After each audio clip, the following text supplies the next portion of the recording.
US military bases on the Japanese island of Okinawa have long been a source of anger to locals, not only over crimes committed by troops, but because of significant environmental damage too.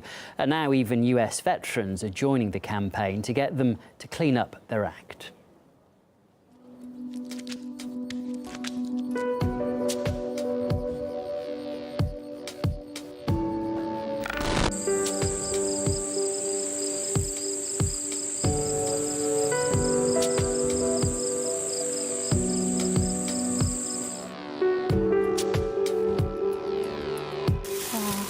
So we've been collecting garbages for like 10 minutes, and this is what we got so far. So this is just from the one tiny area right there. Wow, that's a lot. Got that from the woods. This is the food. どういう心理なのかなってすごい不思議に思う。なんか一箇所にドバーって釣られたところもあって、拾うの気がめいってしまってあんまり手つけてないから、そのうちやらないといけない。And then these ones camouflage so much, it's really hard to find them. These ones are much easier.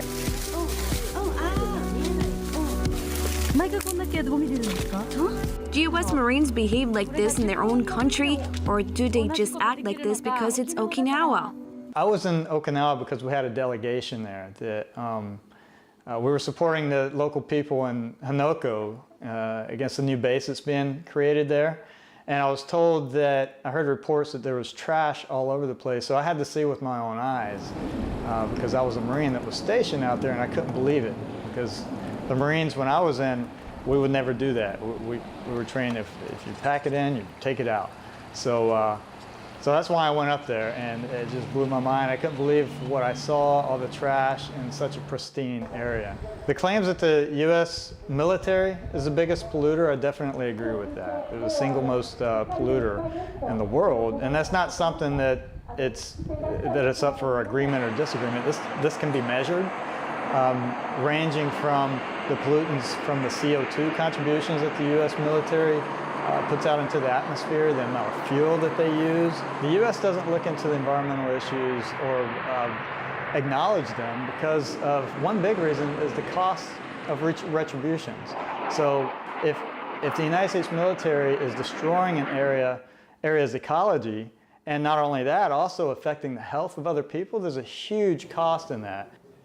Well, another concerned US veteran who's also been to Okinawa told us he doesn't expect the Pentagon to turn eco-friendly anytime soon. I've seen a lot of issues around the bases in Okinawa, similarities in Iraq and Afghanistan, and even bases here on US soil where it's just contaminating the land that it's using. They use open burn pits that is having huge effects on military personnel members, and just the outright consumption of fossil fuels across the Pentagon of all four branches. Having a training center in the middle of a rainforest should ultimately come down to the people who live in or near that rainforest. So say take the Yanbora Forest in northern Okinawa, where the US Marines have been training for decades. The people there on the ground who live there and have to suffer from the consequences of that training, they don't want it there. The US doesn't really cooperate in any investigations of environmental issues because it's a direct threat to their national security goals. But the problem is environmental issues are a direct threat to our lives. The US gets away with a lot of environmental issues, and it's not just environmental issues. They get away with a lot of things that I think if the American public knew what was going on, they would demand for it to at least stop.